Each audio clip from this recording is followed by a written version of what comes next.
Hey everyone, welcome back to the Deep Dive. We're diving into some cutting-edge AI safety research today. We're looking at this paper pretty dense. It's called Constitutional Classifiers, Defending Against Universal Jailbreaks Across Thousands of Hours of Red Teaming. Yeah, it's a mouthful, right? It is. But it's important stuff. Super important. So basically, we've got these increasingly powerful AI language models, and this paper is about how to prevent people from finding sort of a master key, a single way to trick these models into, doing bad things or saying harmful things. Right, no matter what kind of safety measures are in place. Exactly. It's really crucial as these, like you said, these large language models are getting more and more powerful, more and more widely used. We really got to make sure they can't be easily manipulated. Absolutely. So anyone who's played around with these models, there are filters, right? They're supposed to stop the AI from, giving you instructions for building a bomb or spewing out hate speech. But a universal jailbreak, that's what this paper's all about. That's trying to find the magic words, the secret code that gets around all those filters. Yeah, it's almost like a back door, right? A way to kind of force the AI to ignore all the rules that it's supposed to be following. Exactly. And so this paper really dives into how to defend against that. It's a pretty big challenge. It is. And they propose this really interesting solution called constitutional classifiers. Right. Which, on the surface sounds pretty technical, but we're going to break it down. So our mission today is to sort of unpack this paper. How did these things actually work, these constitutional classifiers? How did the researchers test them? And what does it all mean, for making AI safer? Right, exactly. And we're going to try and do it in a way that's clear, whether you're, just starting out with AI or you've been tinkering around with models for a while. Totally. Yeah. So maybe we should start by getting a really solid understanding of why these universal jailbreaks are such a concern. It's not just about, stopping the AI from saying a bad word here or there, right? No, not at all. The paper really emphasizes this point that it's dangerous when a jailbreak can be used for really complex, harmful activities, things that might involve, multiple interactions with the AI. So you can imagine, getting step-by-step instructions for, something really dangerous. Yeah, like manufacturing illegal drugs or something like that, right? Exactly. It's not just, I tricked the AI into saying a curse word. It's way more significant than that. Right. The potential for harm is much greater. Exactly. And actually, the paper even mentions some examples of jailbreak attacks that I guess have become somewhat well known, like Do Anything Now, they call it DAN for short, and God Mode. Yeah, these are pretty clever techniques that people have discovered that seem to, trick the model into kind of dropping its guard. Yeah. And the fact that these are out there in the wild being used, really shows you how determined people are. Right. To get around these safety systems. Absolutely. And it really highlights that, we can't just have defenses that are good in theory. We need things that are actually practical to use in the real world. Totally. And, they need to be constantly evolving. Yeah. Because as soon as you close one loophole, someone's going to be looking for another one. Oh, yeah. It's like a constant arms race, right? It is. It really is. It's a cat and mouse game. Which brings us back to this proposed solution, the constitutional classifiers. So maybe just to kind of recap, explain again how those are meant to actually work. Sure, yeah. So the core idea is you have these separate, smaller AI models, these classifiers, acting as guards, like you said, and they're following a set of rules. Right. So a constitution, if you will, that's been written out. And these classifiers, they monitor what you type in, the prompt, and what the AI generates as a response. So they're looking at both sides. Right, both the input and the output. Trying to catch anything harmful at either stage. Makes sense. And the researchers use this interesting analogy of a Swiss cheese model of defense.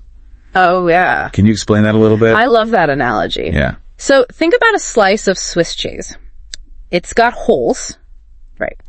And no single safety measure, nothing's going to be perfect. There will always be little gaps.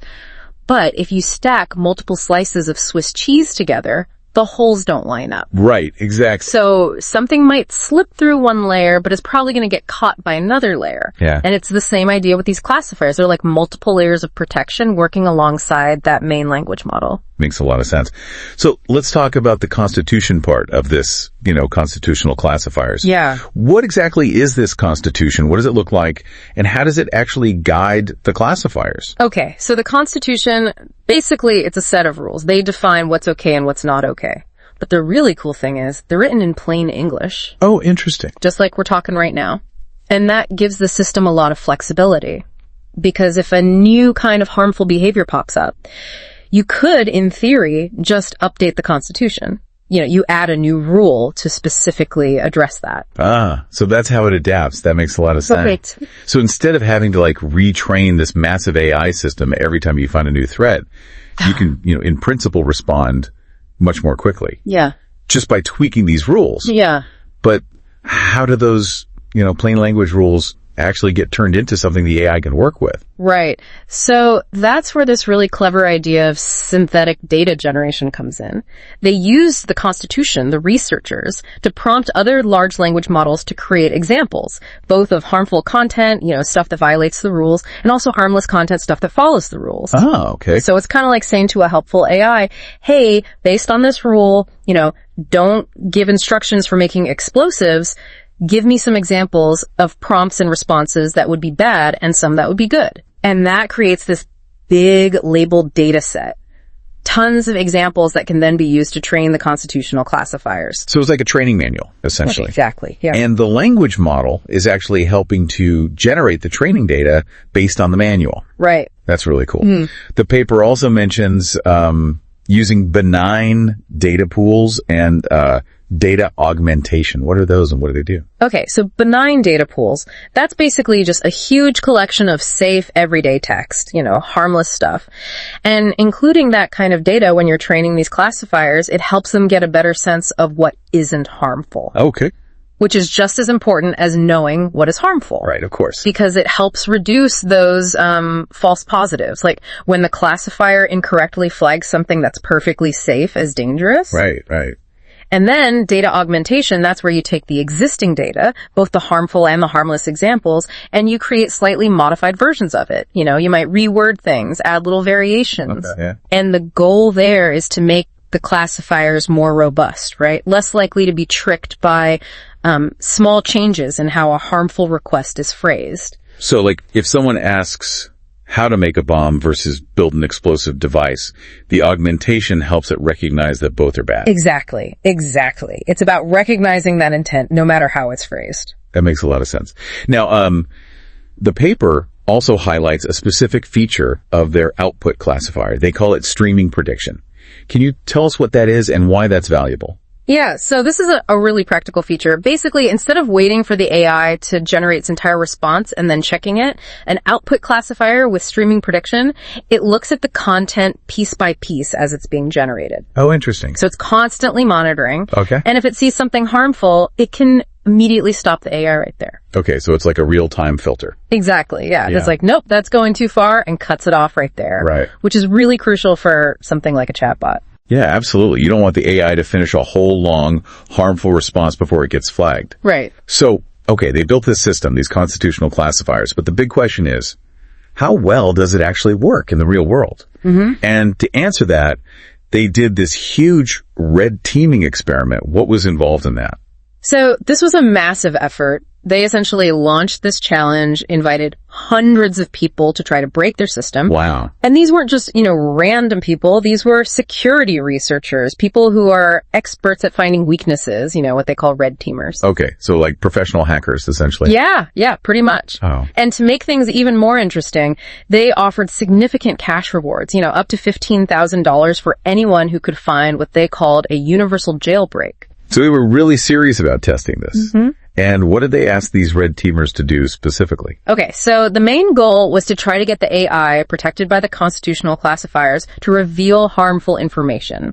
Specifically, they focused on CBRN stuff. CBRN. Yeah, that's chemical, biological, radiological, and nuclear.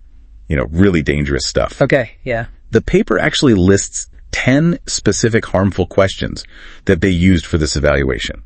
So how did they define what a successful jailbreak was? What did you have to do to win that $15,000? Right. So a jailbreak was considered successful if the red teamer could get the protected model to give a response that was at least half as detailed as how an unprotected model, like a purely helpful model, would answer the same question. Okay, interesting. So they were comparing it to a baseline. Yeah. Okay.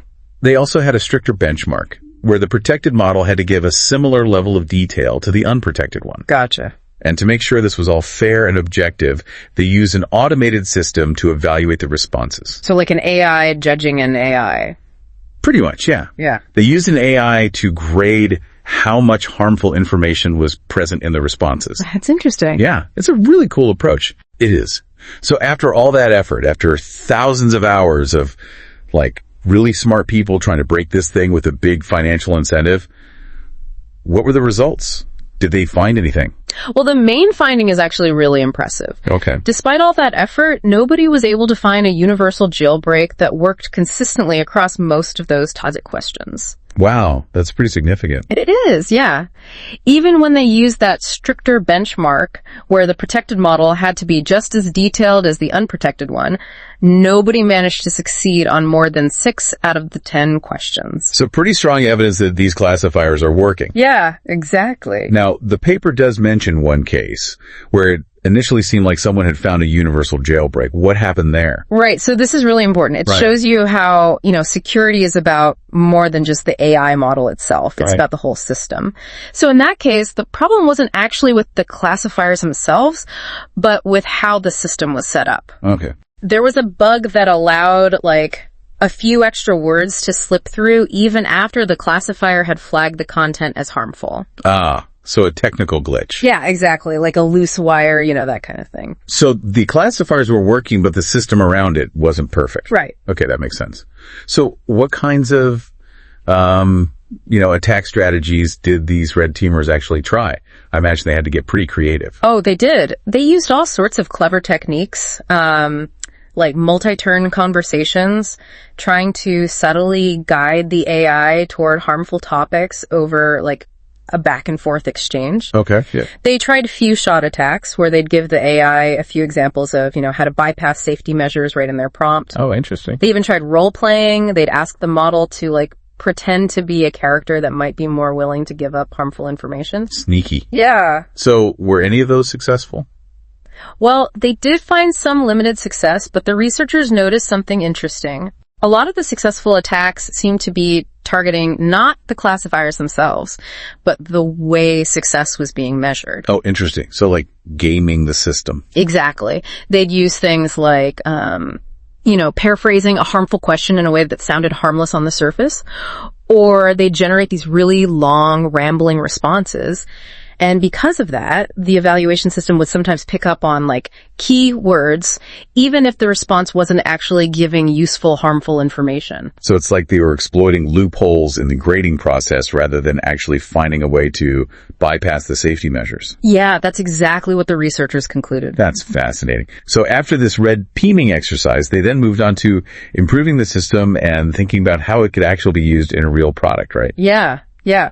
So they trained even better classifiers using a newer language model, and they developed a new, more focused constitution that specifically targeted chemical weapons information. Then they tested those improved classifiers on a whole bunch of jailbreak attempts that they hadn't used in the first round, including some brand new attack methods. And how did that go? Did they see a big improvement? Oh, yeah. They saw huge improvement. Okay. The new system blocked over 95% of those previously unseen jailbreak attempts. Wow, 95%. Yeah, which is a huge jump from the 14% that were blocked when the classifiers weren't there. That's amazing. It is, right. But, that kind of security, did it come at a cost? Did it make the AI worse for regular users, or did it make it much more expensive to run? That's a great question. And yeah, that's a really important thing to consider, right? You don't want to make the system so secure that nobody can use it. So what they found was that there was a tiny increase in the rate at which the system would refuse to answer legitimate user queries. Okay. It was a really small increase. So barely noticeable. Yeah. Okay. Which suggests that the classifiers are doing a good job of, telling the difference between harmful and harmless stuff. That's good. That's good. And then in terms of the computational cost, there was an increase, what they call inference overhead, of about 24%. Okay. Which is not nothing, right? But the researchers argue it's a reasonable trade-off for, the big gains in safety. Yeah, 24% for 95% effectiveness. That's a pretty good deal. Exactly. Yeah. And I think it highlights that they're really trying to find that balance, right, between security and usability. And the paper also lays out these 3 key desiderata, basically requirements for an effective AI safety system? What are those? Yeah. They highlight robustness. So it has to actually be good at blocking harmful content. Right. Practical deployment viability, meaning it can't be too computationally expensive. It has to work in real time, and it can't have too many false positives. Yeah. And then flexibility, so it can adapt to, new threats and new kinds of harmful content. So it sounds like their constitutional classifier approach is doing a good job on all three fronts. Yeah, that's what the results seem to suggest. Now, for listeners who are, maybe a bit more technical, the paper goes into some of the nitty-gritty details of how they actually built these classifiers. What are some of the interesting bits there? Sure. So they looked at two main types of classifiers. Yeah. Input classifiers and output classifiers. The input classifiers, they basically try to predict the next word in a potentially harmful sequence. Okay. And the output classifiers, they use what's called a linear value head, which is a way to quickly estimate the harmfulness of each word as the AI is generating its response. So it's like a continuous assessment. Yeah. Now that linear value head approach, it's maybe not quite as accurate as the next word prediction method, but it's really crucial for enabling that streaming prediction we were talking about. Yeah. Because it allows you to block harmful stuff right away. Right. So there's a bit of a trade-off there. And then they also used a really clever technique called automated red teaming to generate even more training data. Yeah, tell me about that. So basically they used other language models that are designed to be super helpful. That will try to answer any question, even if it's harmful. Right. And they basically prompted those helpful models to try and come up with ways to break the safety measures. Okay. So it's like using AI to try to think like an attacker. Ah, that's really cool. Yeah. So they could then use that data to make their classifiers even stronger. Right. Exactly. Yeah. They also had this interesting way of evaluating how much harmful information was getting through using those AI-generated rubrics. Oh, yeah. Can you walk us through how that worked technically? Okay, so basically they take a harmful question and prompt a large language model to create a set of criteria. Yeah. Like the key information that a helpful model would provide in response to that question. Gotcha. And then they'd compare the response from the potentially jailbroken model against those criteria. Okay, so they're checking how much of the bad information the AI actually revealed.